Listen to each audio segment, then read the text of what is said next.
మీ business ఏదైనా మీ ఊర్లో promotion చేయాలంటే అది సుమన్ టీవీతోనే సాధ్యం. ఇప్పుడే సంప్రదించండి.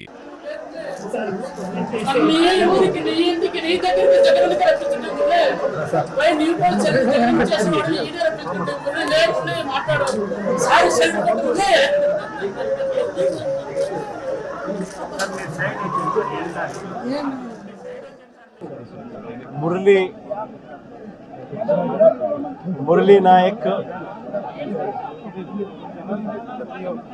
చిన్నవాడైన రాష్ట్రంలో చాలా మందికి పెద్దలకు కూడా పూర్తిదాయకంగా ఒక పెద్ద వ్యక్తిగా ఎదిగాడు. తన చావుతో భారతదేశం కోసం తాను పోరాడుతూ తన చావు వల్ల అనేక మంది మిగిలిన అన్నదమ్ములు అక్క చెల్లెమ్మలకు రక్షణిస్తూ తాను ప్రాణాలు కోల్పోయాడు. అలాంటి మురళిని త్యాగమైతే వెనక్కి తాలేము, కానీ మురళి చేసిన త్యాగానికైతే మాత్రం ఆంధ్ర రాష్ట్రంలో ఉన్న ప్రతి ఒక్కరం కూడా మురళికి ఇప్పటికీ కూడా రుణపడే ఉంటాం.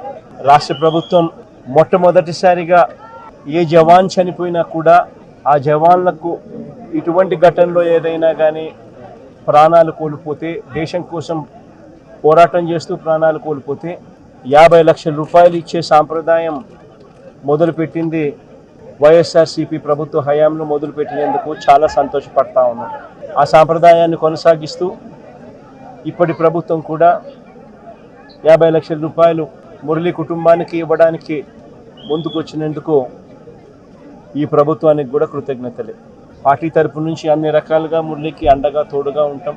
పార్టీ తరపు నుంచి ఒక 25 లక్షల రూపాయలు వైఎస్ఆర్ కాంగ్రెస్ పార్టీ తరపు నుంచి అండగా ఉంటూ ఆ కుటుంబానికి తోడుగా ఉండే కార్యక్రమం చేస్తాం. మనిషిని తాలేకపోయినా కూడా తాను చేసిన త్యాగానికి అందరం కూడా అండగా తోడుగా ఉండే కార్యక్రమం అయితే ఖచ్చితంగా జరుగుతుంది. ఇలా కుటుంబానికి మంచి జరగాలని, చనిపోయిన మురళికి తన ఆత్మకు శాంతి కలగాలని దేవుణ్ణి మనసారా కూడా కోరుకుంటాను.